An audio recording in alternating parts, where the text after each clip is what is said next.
In 1985, some 4 years before his death, Samuel Beckett authorized Martha Dow Fehsenfeld as editor of his letters. He wrote that he knew it would be a most difficult job and suggested that she enlist a co-editor. In the last 25 years, Miss Fehsenfeld and Miss Overbeck, her co-editor, have tracked down more than 15,000 of Beckett's letters. When finished, the selected letters will fill 4 volumes. This year saw the publication of Volume 1, which spans the years 1929 to 1940.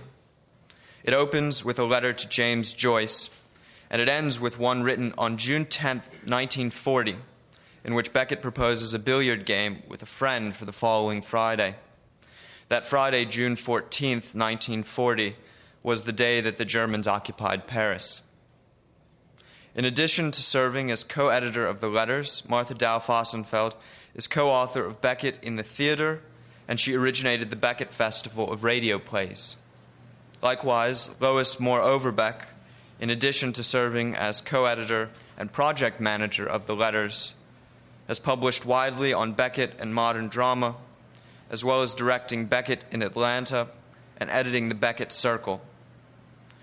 Please welcome Martha Dow Fehsenfeld and Lois Overbeck.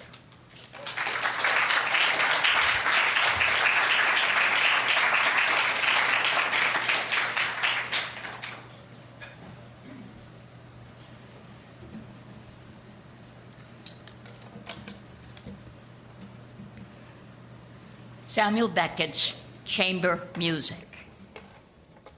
From Dublin on the 24th of February, 1931, Samuel Beckett wrote to Thomas McGreevy, "Impossible to hear music here. Yesterday they played one of Beethoven's last string quartets, a Mendelssohn quintet and a Schubert quintet. I feel that Beethoven's quartets are a waste of time. He needed a piano or an orchestra. The Schubert had plenty of nobility, and one understood the need of relating his chamber music to his song settings. I don't know any chamber music that works so skillfully. It's chamber music, and it must be perfect." These were the first words I heard from Beckett. It was May 1976, and he was at the Royal Court Theatre in London to direct Billy Whitelaw in Footfalls. I was seated in the back row of the theatre with my co-editor of Beckett in the Theatre, Dougal Macmillan.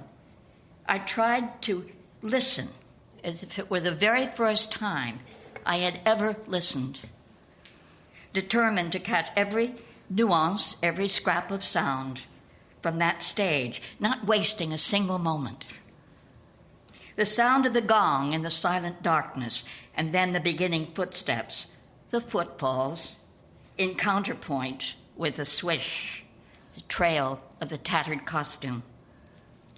And then the gong would come again, announcing what had happened, what was going to happen, until the final clang, when nothing was there.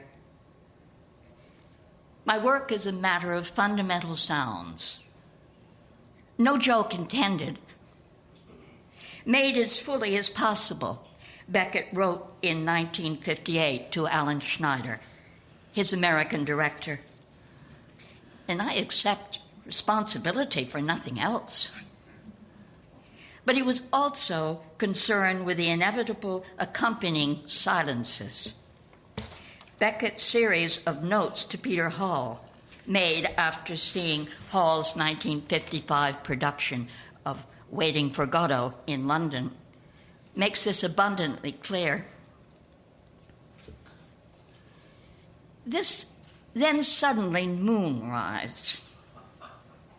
This should last about 10 seconds. Vladimir watches it in silence. I do feel this is important. But what Saturday? Much slower and more broken. Pause after each question. Each question a banderia. Let each day sink in before passing on to the next. Song.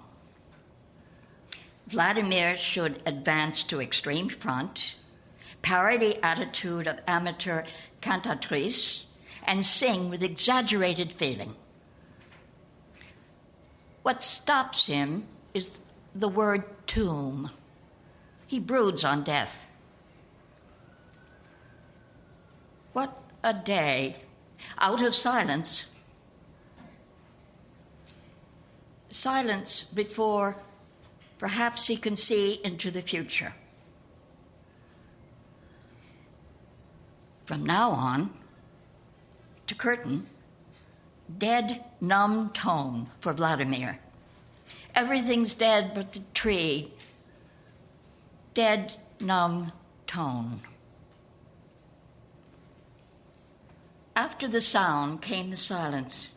When Beckett directed Warten auf Godot in Berlin in 1975, his directing notebook formalized the Wartestelle, translated as to waiting points, which Beckett himself called moments of stillness. He indicated that a visual tableau was to mark these at Vladimir's line, "How time flies when one has fun," and at Patso's lines, "Atlas, son of Jupiter," which Beckett found out was wrong and admitted it. And my memory is defective. John Fletcher describes the effect in the London Royal Court production in 1964, directed by Anthony Page and supervised by Beckett.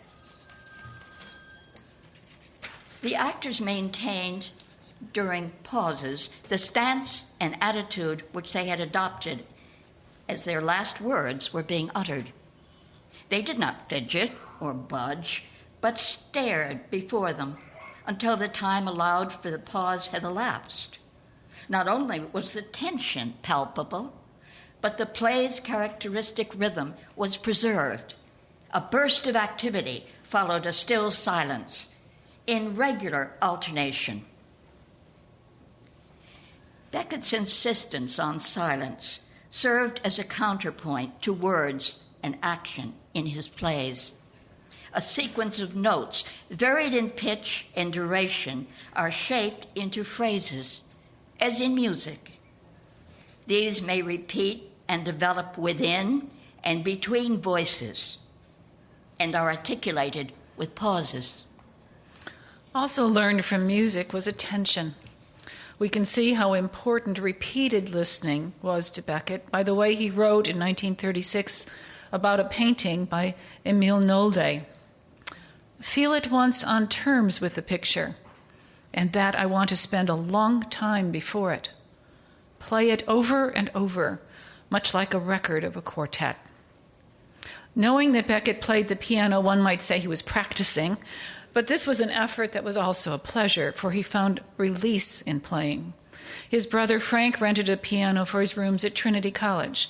Susan Deschavaux Duménil, his partner and wife, was trained as a classical pianist, so there was a piano in their Paris apartment. In 1967, Beckett acquired a piano for his retreat, the little house in Ussy in the Marne Valley. As he wrote to several friends, "Got me a little Schimmel, pianoforte, for here, and wander and blunder among Haydn. Hesitated long with hands and eyes the way they are, but now's the time or never." And then, because his sight and his crippled hand was giving him trouble, "My nose so close to the score that the keyboard feels behind my back. Get it by heart in the end and lean back." And finally, "The little piano is a great help." As the letters show, Beckett was often moved by music, even exposing his usually hidden romantic side. He writes to Thomas McGreevy on the 18th of January 1937 from Berlin, after hearing a Beethoven concert by the Berlin Symphonic Orchestra under the direction of Eugen Joachim. The horn passage in the Leonora was, as I have always imagined and never heard it, inaccessibly distant. sylvan, and autumn dusk. But Beckett, if you've read the first volume of the letters, could also be pretty opinionated about the music that he heard. In 1934, he described to his cousin Morris Seclair the scene of Furtwängler conducting Bach's Suite for Orchestra and Schumann's Fourth Symphony. He has the charming modesty of letting himself be led by his brass players, who blow as only beer drinkers can, while making with his little left hand very daring gestures toward his first violins, who fortunately paid not the least attention to them. Furtwängler also mentioned as a composer in a letter to McGreevy from Munich in March of 1937. Beckett vividly evokes a concert of violin sonatas with Furtwängler at the piano. It was fearful. They played the earliest Mozart and Beethoven they could find, and then the brand new Gross Sonata, that's in capitals and underlined, that Furtwängler has been molting over all winter. It was unspeakable and lasted over an hour. The maximum determination to get it all off his chest in a modern manner, and the minimum ability, a frenzy of impotence with reverberations from everyone from Berlioz to Bartók. My musical susceptibility seems all concentrated in my arse, which ached diabolically. Nevertheless, for Beckett, musical sensibility was deeper than effective response or opinion. Music could achieve that to which words and writing could only aspire. For example, a portion of Beckett's letter of 9 July 1937 to his German friend Axel Kohn, later a dance critic and literary translator. Is literature alone to be left behind on that old foul road long ago, abandoned by music and painting? Is there something paralyzingly sacred contained within the unnature of the word that does not belong to the elements of the other arts? Is there any reason why that terrifyingly arbitrary materiality of word's surface should not be dissolved? As, for example, the sound surface of Beethoven's Seventh Symphony is devoured by huge black pauses, so that for pages on end, we cannot perceive it as other than a dizzying path of sounds connecting unfathomable chasms of silence.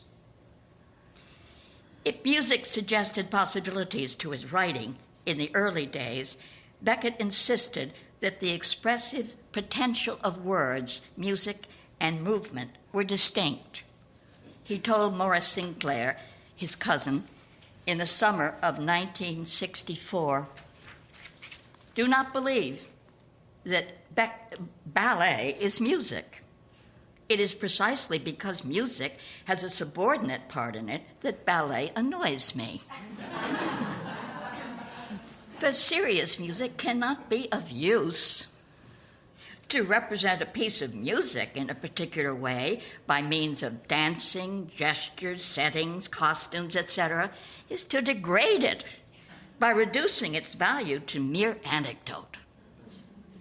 Similarly, he wrote early in 1952 to the art critic Georges Dutuit, "I do not believe in collaboration between the arts.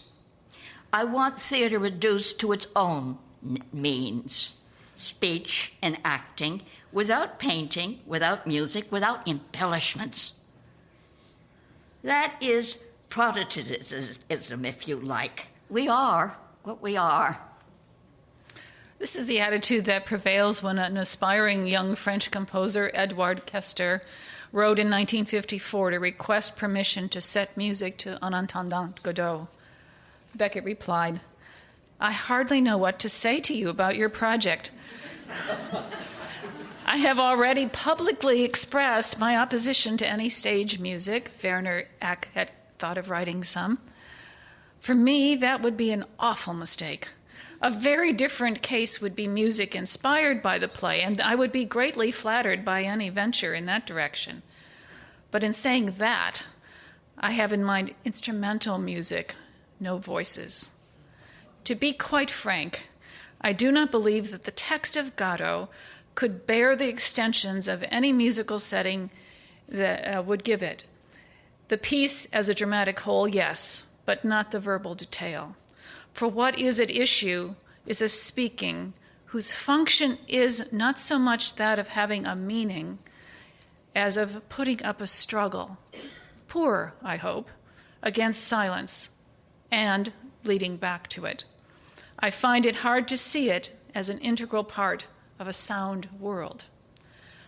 But this drama, which you seem to have felt so keenly, if you thought fit to translate it, however freely, into pure music, that would interest me a great deal and give me a great pleasure. And then, what about silence itself? Is it not still waiting for its musician? Kester made another impassioned plea, to which Beckett responded even more firmly. You speak as a musician, I as a writer. I fear that our two positions are irreconcilable. I am too sensitive to music and too well aware of what it does to texts to be able to allow mine to be exposed to it. Yet all things change. Exhausted by the novels Malloy, Malone Mur, and L'Innommable, Beckett turned to writing plays. After the Falstaff of Eleuteria, unpublished until after his death, Waiting for Godot enjoyed both controversy and success. Beckett began his next play, Fantapartie, but he became bogged down in it, literally stuck under the weight of his own words. At this time, Derek Mendel, an English-born dancer and mime artist working in France, asked several playwrights if they would write new material for his performing character, a silent clown called Frollo. Beckett's partner, Suzanne, encouraged him to try. The result was Samuel Beckett's first mime, Act Without Words.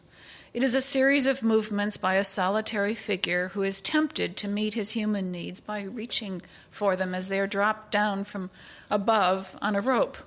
He is thirsty. A carafe of water is lowered on a rope. He reaches for it, but the carafe is withdrawn. The pattern repeats. The discipline of choreographing a mime as a body in the space of silence released Beckett from the trap of words. From it emerged the discovery that facial and physical movement alone could tell a story and convey feeling, without words. Much of Clove's weariness and routine is shown with mime in Fantapartie. Clove preparing the set at the opening of the play, situating and climbing the ladder at the windows, centering Ham's wheelchair at his insistence with exactness. We see mime again in Kraft's last tape, in the banana dance, and even in the embrace of the tape recorder, as he rewinds it to replay the recorded memory of a lost love. Even in the late play, almost a poem, Rockabye, where speech is largely recorded, the defining movement is the back and forth oscillation of a mechanical rocking chair. One can trace the kinetic pattern, whether in the physical gestures of a character or the mechanical movement of a tape recorder or rocking chair or the pacing of Amy May in Footfalls, to see how Beckett employs these rhythms to frame his words.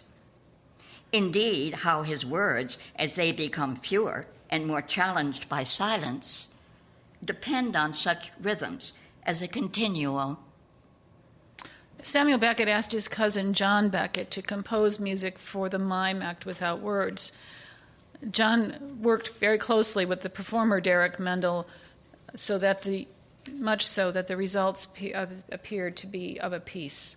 Samuel Beckett wrote to the Dublin Theatre Festival on the 7th of January 1957, "The music is not at all a music of atmosphere, but tied up very precisely with the action of the mime." He specifies the same thing to Alan Simpson of the Pike Theatre in Dublin. The movements of the player have to be very precise and rhythmical, at least whenever associated with the musical element, which is intermittent, and indeed throughout if a tape recording is used, as is our intention here. The music, scored for piano, xylophone, and drum, is not ready yet. It has to be composed in function of a stage, a player, and accessories. Indeed, music became a necessary element for this play. Beckett wrote to the Danish translator Christian Ludvigsen, "I'm afraid the mime without the music is out of the question. I'm sorry to disappoint you." And he added in his next letter, "Even if you had the score or a recording of its music, you would be no better off, the problem being the coordination with the movements of the mime. No doubt a score might be prepared in which this would be made at least roughly clear, but failing such or a sound film of the performance, I do not see how the mime can be done at all without the collaboration either of Derek Mendel, for whom it was written and who plays it here, or of the composer John Beckett." And finally, again to Ludvigsen, "I think you better just drop the idea of act without words. There are no choreographical notes. Neither the score nor the recording indicates the music argument coordination." As with Godot, when Beckett came to direct Endgame, he depended upon its inherent musicality. To George Pelorson, Beckett said, "It's a cantata for two voices." He asked that certain phrases which occur throughout the text be spoken in exactly the same way, with the same tone, like a note of music played in an invariable way in the same instrument. Ham's story is a monologue with four voices, each with a distinctive attitude. Michael Herta, dramaturg with Beckett's production of Endspiel in Berlin, wrote his observation of the rehearsal process. "It is now fully orchestrated. In some passages, the instrument even makes music." Beckett's verbal directing, based on coloration and accentuation of single words and phrases, increasingly becomes musical direction, bringing the melody to a scene or an entire section. Musical terms are turning up more often: legato, andante, piano, scherzo. If musicality is a hallmark of Beckett's directing process in the 60s and 70s, it is just before this period that Beckett gradually comes to explore what music can bring to his work and to his words. When the BBC presented readings from his novel Malloy, Beckett agreed to musical passages. He wrote to its producer, Donald McGreevy, after the broadcast, "I was in Paris last night and there listened to Malloy. Reception execrable, needless to say, but I got enough, knowing the text so well, to realize the extraordinary quality of McGee's performance. I was also extremely pleased with the music. I had wondered a little if the text would take it. It not only did, it benefited, and as written by John, it seems an indispensable part of the broadcast. It is obvious that he and McGee came to a very good understanding. The points at which the music took over, I thought, were very well chosen, and its entry finely prepared by the voice." And 2 weeks later, also to McGreevy, Beckett wrote, "John wrote that he would do the music differently if he did it again. But I thought it was just right, in a spirit not of reinforcement, but of otherness."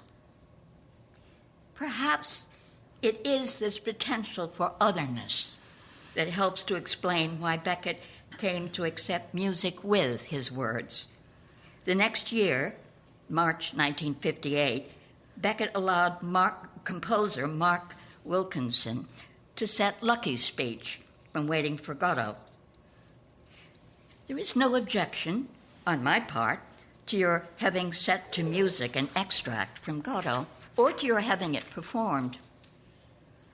Clearly, Beckett made a distinction between music composed on the basis of his words and an adaptation of a work that changed his vision of it.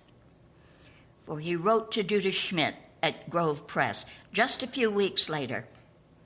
I shudder at the idea of Endgame as a musical drama, and I am opposed to such adaptation. Beckett allowed his words to be joined with music when the proposal came from a composer in whom he had trust.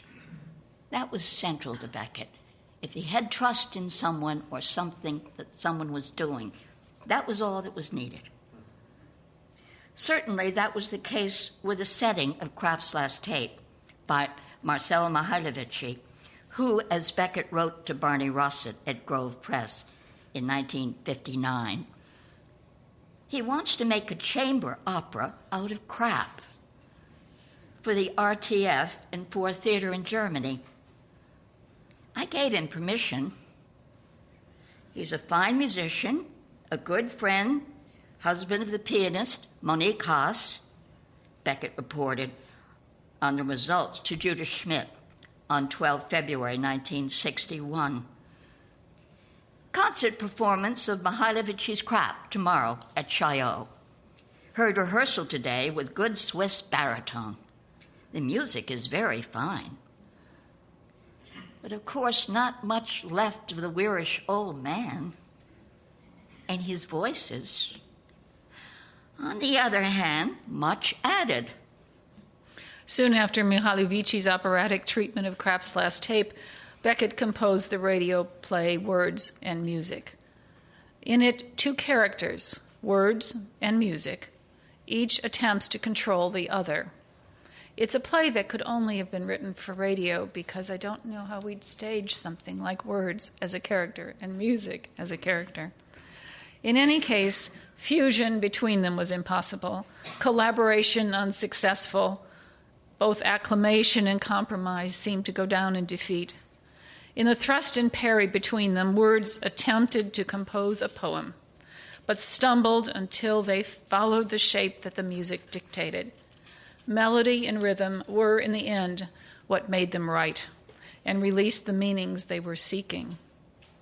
Only Beckett could have made a whole play out of this notion. But Beckett reminded, music always wins.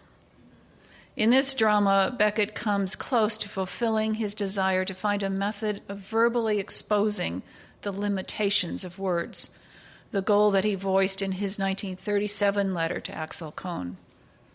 Since we cannot dismiss language all at once, at least we do not want to leave anything undone that may contribute to its disrepute.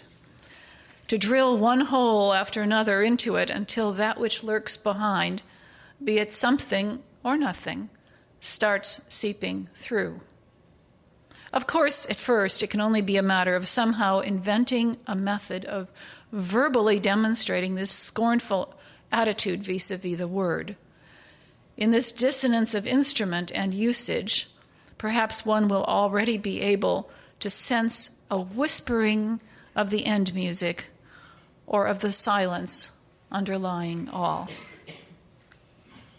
In Happy Days, silence is measured by degree through pauses of varied duration, 2-dot and 3-dot pauses. This drove Billy Whitelaw mad at first. Beckett used silence to fill the space of words in a complex pattern, not unlike jazz, where one is in constant interruption of the other.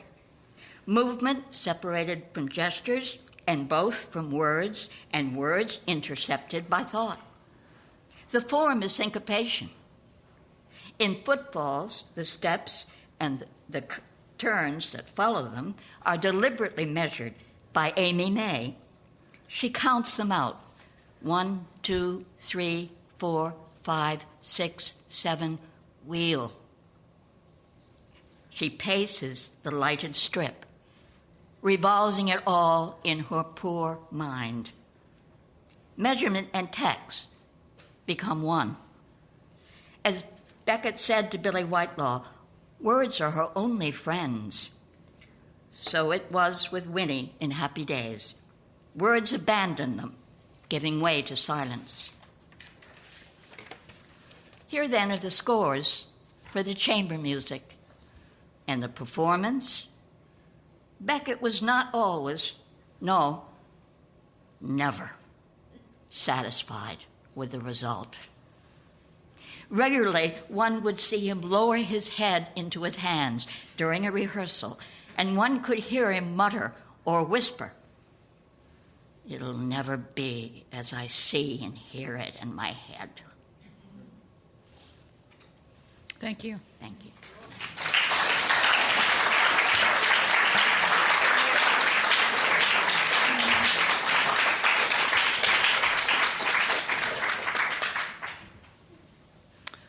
If any of you have questions, we'll be glad to try to discuss things with you.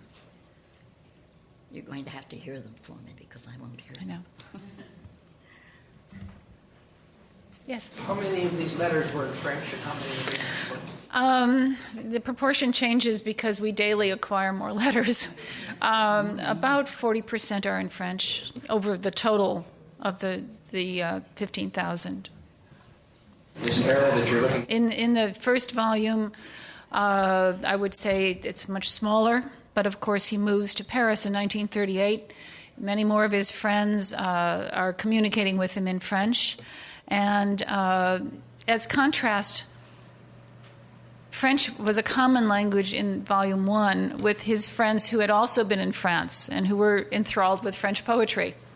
And sometimes with his friend Thomas McGreevy, when he didn't particularly want anybody else to know what he was writing, which his handwriting generally took care of anyway. I was going to say that. He would write in French. Sometimes he would write in French just to keep his hand in with friends he knew were also fluent. But in Volume 2, it's a different matter. It's a matter of essential communication often, and so often he will write to people in Germany in French, for example. He did write German. He has written German. He knew German better than he thought he did. But he still would go to French as a second language if that was required for communication. So the relationship changes depending on when it occurs and what the circumstances might be. He was very insecure about his German. He told a story one time about being in a German bistro, and he had ordered herring in German, and there was a dog at his foot, and the dog kept bothering him, and he repeated he would like to have herring, so forth. And finally Sam said, "Even the dog knows I speak bad German." Yes. A very basic question that I should know, probably everyone in this audience does know, but how did Beckett come to actually become fluent and as literate in French as he was? He was, at that point, bilingual. What was his process? How did he do that? Trinity. Well, even before that, he went to a nursery school where French was part of the curriculum. So from 5 years old on, and in his elementary years, as we'd say it here, and by the time he was in Trinity College, he was quite fluent in French and also Italian. And he told, just so some of you in this room who are still students know that there's a way to get a good opportunity from your parents, he told his father to prepare for his examination in Italian that he really needed to spend some months in Italy.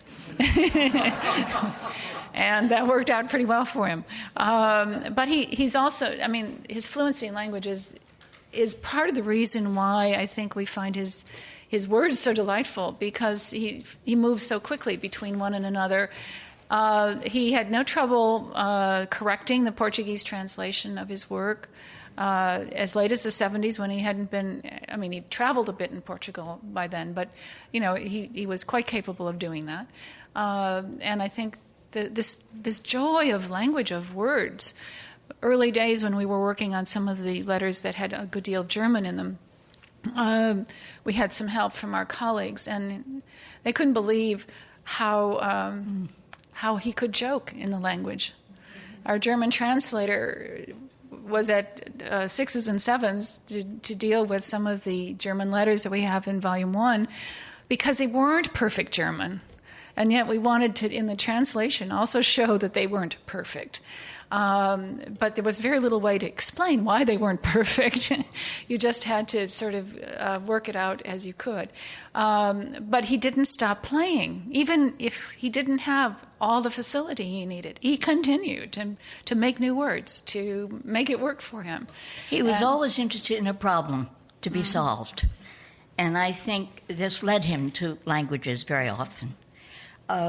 Because, well, you take, for instance, the Divine Comedy of Dante, which he read, but he insisted upon reading it in the original, and that drove him to the Italian language. But we've been so fortunate because we have the best translators we can have for our books. And next volume, give a little plug, will be launched in Paris, and it will be very much focused in Europe and European languages.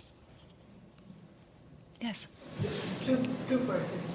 The letters, did he keep copies of them, or did he have to get them from the recipients? And number two, he must have been aware that they were going to be published and read. It doesn't seem like he wrote them to be polished or anything. No. Well, Marty, first question, did he save the letters? No, he didn't. He saved a few, and they were very helpful to us. Seldom keep them, he said. And we used them because they provided a very active trail. If we knew who had written to him, then we knew who might have letters from him. So that was very helpful to us. Also, excuse me, but he did keep some letters, and he kept those letters that were pertaining directly to the work and to business, because I had the great opportunity of seeing these from him, and they would be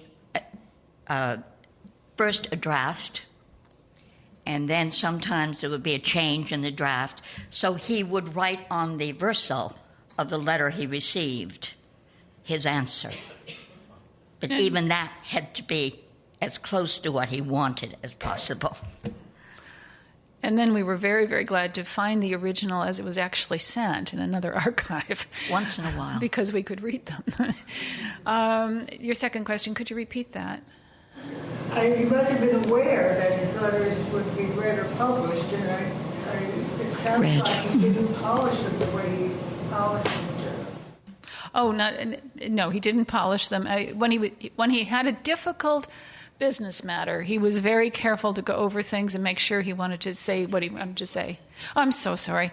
Beckett must have known his letters were going to be read, and yet he doesn't seem to polish them as carefully as he does his writing. And this, of course, is true, except in the instance, as Marty has told you, of her experiences with the drafts that he would write and cross words out and put things in and so forth. But by and large, no, these letters were written for an audience of one, and that was the recipient. And I have to say this because it may not be instantly clear in this letter writing age that has seemed to turn into twittering, that he always was very attentive to the interests of his recipient. Almost every letter opens was, "I'm glad to hear from you. Tell me about this or that that you're doing." And only then would he get to his business or his events or his activities. He was always very much aware that this letter spanned distance and time. And he wanted very much to keep the connections. And so letters were important in that sense.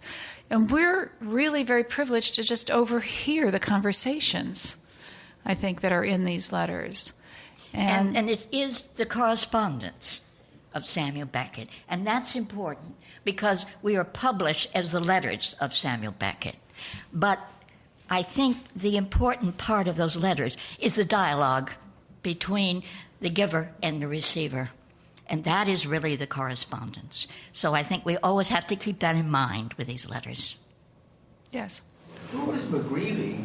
Is that the one that his friend in Ireland that yes. wrote so many of his letters too, and they seem very pedestrian. I mean, how's the weather there and things of that sort. Totally at ease with him. Who was this? Well, Thomas McGreevy became the director of the National Gallery of Ireland in 1950. It was a job he really wanted for a long time.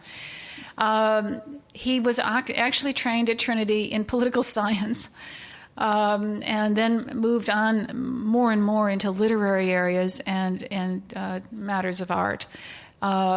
He really tutored Samuel Beckett in art.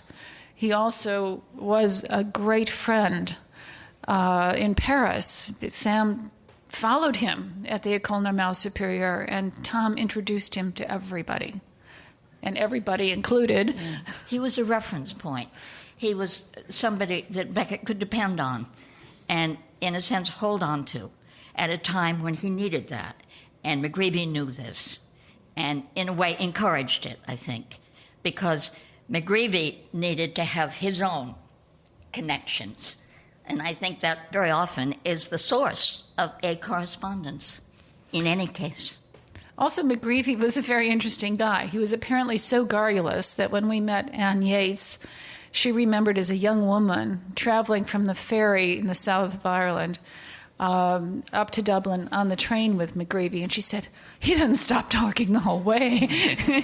And I think you feel, although we don't have very many McGreevy letters to Beckett, you feel that because the letters probably went on for 10 or 12 pages, and Beckett's own answers sometimes go on to 8 or 9 pages. And, the early ones. Yeah, the early ones. And then we have also the little trouble that Beckett really doesn't have that much to say to him. So we joke about this, but it truly is what happened. If we found the right issue of the London Daily News, we could annotate the whole letter, because Sam took everybody else's activities as if he was one with them, because he had to fill this thing out. On the other hand, there was an intuitive understanding, as different as they were. Roman Catholic Thomas McGreevy, from the west of Ireland, as equal to Sam in facility of languages, deep love of poetry. He wrote poetry all his life. But Samuel Beckett's obviously Protestant, obviously from a different class in Dublin. What they had in common was their love of French literature. Also, what they had in common was that Tom McGreevy was a literary executor, wasn't he, for W.B. Yeats? And it was Tom McGreevy who actually introduced Samuel Beckett to James Joyce. So this is an enormously important connection. Yes. Is it possible to say approximately what percentage of the letters are about music? Oh, I haven't counted. Is it a constant thing? It's part of his life. He was never very far away from music, Beckett was. I mean, he talks about concerts that he hears. He talks clearly musically when he's directing. It's just one of those threads throughout his life, and so naturally you expect to find it in his letters. But about the subject of music per se, it's very hard to count that sort of thing. Yes? Yes, I wonder if you could speak to the image of the man, or the impression you have of the man, having gone through as many letters as you have thus far. Did you hear the question? Our impression of the man, Samuel Beckett, from the letters. I mentioned earlier problem solver. His father was a quantity surveyor, and that meant really sort of an architectural contractor. And obviously Beckett was aware of his father's business in some ways, inevitably, and I think of this often when I look at Beckett's using numbers, for instance, as opposed to words, as his father obviously used numbers and measurements.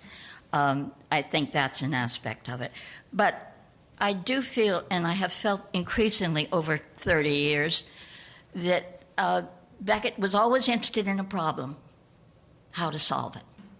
Again, like his father, perhaps, who had a problem and went about to solve it. I think that's a very important part of Beckett. Also realize he was a very attractive man. And I can't tell you the number of women who, when they met him, thought that those blue eyes were just for them, and his attentiveness, his listening, and his just general attentiveness personally, certainly was a remaining impression for almost everybody who knew him. I remember being extremely shy of meeting him for the first time. You know, you don't want to go meet your God and your icon casually. He put me at ease immediately. He was that kind of person. And also, I couldn't quite get past the fact of how surprising it was to me that he had a Dublin accent. I don't know why, but it wasn't something I was expecting. And I think throughout, the letters, people are going to be surprised at how outgoing and engaged and engaging he was. I think that's the big shibboleth that's going to be taken away because of the letters. He was very funny. Remember? Very funny. Remember when you came in on crutches to the meeting, and he looked at the two of us and said, "You two been fighting again?" Would have been. Can you give us a date? Oh. No, we go around asking people what they ate for dinner that night. You know, in 1937, I couldn't possibly. No, we have a calendar we write these things down on. But probably about 1987. Yeah. Probably. Somebody You had a asked me question? about music. One of the most extraordinary experiences I ever had was listening to Beckett sing the last lines of Nachtenträumer in a cafe. He was absolutely rapt. His face gave it away. He was in another space. I'm very happy to be there. Thank you very much. You had a question? Yes, well, your last statement leads right to it. I've always wanted to know what Beckett's taste was in playing music. I know he played piano. You mentioned Haydn. He mentioned that Schubert's A minor quartet was the most beautiful. Oh, yes. Oh, yes. And I'd like to know more. I just heard that this morning. It was incredible. There it was on the radio this morning. The whole thing. Schubert. Beckett's A taste. minor quartet. Yeah. His taste was very broad. He mentions going with his wife to hear Schönbrunn in a concert, and she hates it. And he said, "I thought it was pretty interesting. I'd like to hear more of that." And so he was very open to many things. And I don't know how many of you are aware, but there are at least a dozen composers who have composed music to words and music, and most of it is very far out and very intriguing with the kinds of sound patterns that are used, very non-traditional. So I'm sure that he was playing Haydn and things that he could manage with his ability, but also he had a very broad taste. So I think that's pretty clear. And he loved, the Joyce connections maybe make this more possible, but keeping track of little songs that children sing and little ditties he's heard here or there. It was a very broad sense of appreciation for music. Yes? How were Beckett's letters affected when he had to leave his Paris apartment during the occupation to go into the country? Into the countryside? Was the frequency affected? Oh, more than the frequency. You remember he was in the resistance during the war, and so writing letters was just something you didn't and couldn't do. There's a gap. There's a total gap. And for good reasons. And then any communication with Ireland was also problematic because it had to go through the Vichy government, and the Irish government was neutral. And so it was very tricky. And all they could do was Beckett's family could send a telegram to the Irish legation in Vichy, and Vichy would get it to Sam, and he could do the back. But it was telegraph. And so, you get very few words. And it's mostly, "I'm fine, hope you're well," and nothing more than that. So there's a lot of work going on during these years, but there are no letters to speak of. Watt in particular, if you think in terms of Watt, he worked on Watt, and I think at one point he may have said something like, "to keep me sane," because work went on, even in those terrible times. He had to say things, and he had to put it down. And Watt is an example of this. There is an extraordinary notebook of this process at the University of Texas, particularly on Beckett's working on Watt. Your question. There's a perception that he's inaccessible in his writings. Did that concern him at all? There's a common perception that Beckett's writings are inaccessible. Did that concern him at all? Beckett's writings are inaccessible or difficult. It didn't concern him in the least. He said the finish of the quotation about my work is a matter of fundamental sounds is if they have headaches in the overtones, let them provide their own aspirin. So I think that the key to this, however, is Joyce. He says fairly frequently, and said so directly to us, that what he learned from Joyce was integrity. And he felt that Joyce had that quality in all his relationships and in all the work that he did. And that was very important to him. He also said similar things of the painters who were in Germany being proscribed either because they were Jews or because their painting was not appropriate to the prevailing sentiments of the government, too abstract, etc. He saw them painting anyway. He saw them, even if they were prevented from getting paint, figuring out some way that they could keep working. Those experiences that if you really are, I guess, called to be a writer, called to be an artist, that you owe your first duty is to the work, I think is crucial. And I think you hear it in the excerpts that we read today. At first, he doesn't want music bumping into his words. And then gradually he accepts the fact that it can do something his words can't do. And then really, I think it's remarkable that he writes words and music when he does, because it was almost like a problem solving where he had to work out for himself. Now, how was this relationship between words and music actually going to play out? And from then on, we could have gone on for another day or two about the later plays. You wouldn't want to stay here for as long as we... But, I mean... But just to answer you, because I think this is important, the inaccessibility of Beckett's writing. I have used this answer more than once to students, and I've said, well, you've heard the story about the little guy who is in one part of the world and he's traveling over another part, and he's, they think he's smuggling something. And so he keeps on, goes right over the space and goes back, same thing goes on, and it drives them crazy. He said, look, we'll let you go. For God's sake, tell us what you're smuggling. He said, straw. I think Beckett is smuggling straw. I think what you see is what you get. And I think if you don't get it, you haven't tried hard enough. Well, and also you have to give yourself to it. Think of it as music. You get these novels that don't have punctuation, and that's sort of problematic. You'll hear it in the poetry tomorrow night.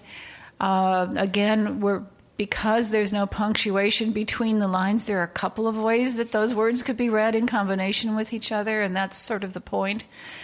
Our students used to have a great deal of difficulty reading Happy Days because it just goes on and on and on in one voice. And there's no telling where a thought begins and ends, and there's not supposed to be. But when they give themselves to the work orally, when they listen to it, no problem. So I think it's just a different kind of attention that some of his work demands. But I think it also repays the effort. I don't know of any Beckett scholar who has ever written one book on Beckett. You never finish with Beckett. There's always something more to be learned or discovered. And I'd like to say that there have been difficult stones along our path in preparing these letters for publication. But we never got sick of Samuel Beckett, and we never felt the work wasn't worth doing.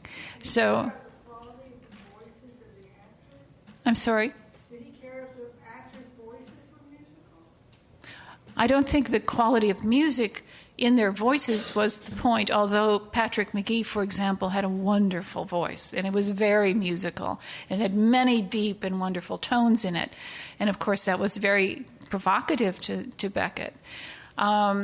Did he care whether the actors had musical voices or not? I think he would use other terms, such as, well, as he used the term weirish in terms of Patrick McGee. He had that sense of age, that sense he wanted to get from crap, and that perhaps he heard in his head. And I think he thought Patrick McGee came close to what he heard in his head. I think that's the way he felt. So that helps at all. That's the closest I can come. 2 more questions, I think. What did you find as a kind of common link between the letters? Like what makes a Beckett letter? As far as, a unique thing or something that maybe isn't, it's just if you look at them as a whole. His humanity. What makes a Beckett letter, what's distinctive about them compared to other people? Well, I think, yes, his humanity, his definite interest in the person he's writing to. It's hard for someone who's been engaged day after day in this to see differences that you might see by reading other kinds of letters. What? As you look at a letter from Beckett, what do you look for as, this is kind of his mark? I can't hear you. What do we look for in a Beckett letter? What is his mark on it?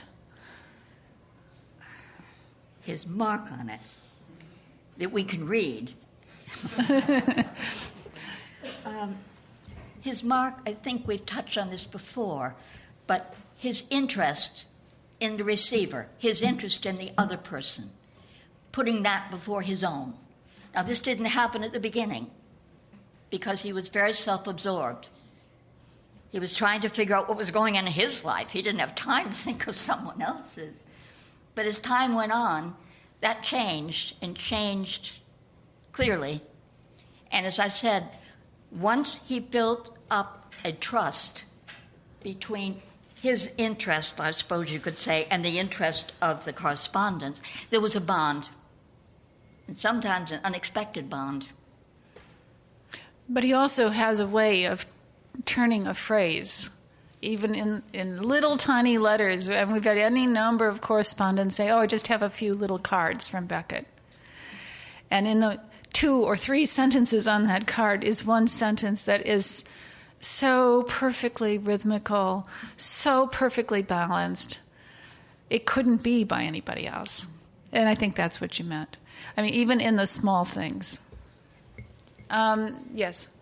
Did he, this is maybe too mundane to end on, so I apologize in advance, but did he, I'm guessing he typed a lot, and you said his handwriting made it difficult to guess which language he was writing in at the time. But did he have, was there something that, did he have, it sounds ridiculous, but, speaking of bond, did he have a favorite kind of paper? Did he, what did he love about letters? Did he have, did he write a hotel stationery? He used anything he could get. Yes. He used absolutely anything he could get. He pulled a notebook page out of whatever manuscript he was writing on. Both sides, recto verso. And it took me a while because, you see, at first we were dealing with foreign archives, and going to them and staying a length of time any place was expensive, and we didn't have any money. So we had to rely on microfilm copies, and microfilm copies, of course, are flat. And I soon realized that he was doing what I used to do in college when we were stuck in those desks that just had a little arm for a writing surface. I would fold my paper so I have the full surface to write on. And he did that too, primarily to save paper, I think. And so you had to know which page was 1 and 2, because when they were copied for you, you'd get them in all kinds of crazy order. And when you are struggling with the handwriting too, it took a while to get some of that worked out. But he used every scrap of paper he could find. Most pens, Marty once gave him a decent pen, which we were grateful for a while. Other people have too. Andras Samuelson gave him a beautiful pen once, and he was very appreciative. He dropped things and lost things a lot. And the question is inevitable when we realize that his agent at that time, George Reevy, had to buy him a new typewriter ribbon so that it was possible to read his manuscripts. I mean, he would wear it out to the point where the E didn't print or whatever. But aside from all of those things, the question inevitably comes, would he have used a computer? And that, of course, raises all kinds of very interesting discussion that is enhanced by wine, by all those who have an opinion about that. But it's important to him that he communicate and keep the connections alive. We never met him without him saying, now, tell me who you saw. He was interested in staying in touch with people. And I never hear from him. Have you heard from him? Or how's he doing since his wife died, or whatever. I think we will have time and informal basis for further conversation. I've been delighted, as I know Marty has, of your interest in coming out on a crisp Sunday morning. And I hope you will stay around and ask the questions that you have, because we'll be more than glad to talk to you about it. Thank you again.